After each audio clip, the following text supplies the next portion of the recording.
Good morning, everybody, and this is your Euro USD setups for today. So, could be a flag break and retest that's in play here. Too weak to call, and the oscillators as they are at the moment is not a solid picture at the moment, or a solid indicator, should we say. So, for me, this is still top of flag. But when we start breaking down through the time frames, you're going to see what I'm talking about. So, here on the 3-hour, that is fairly strong breakout and retest of the flag. So it could be.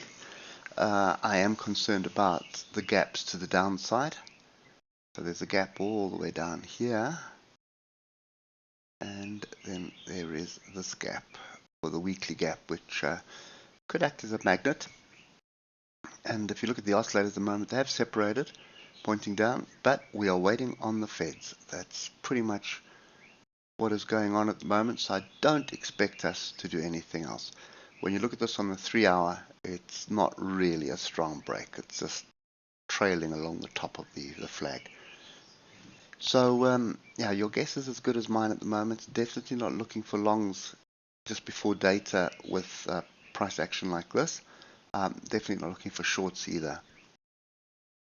So that just basically means we are still sit on hands.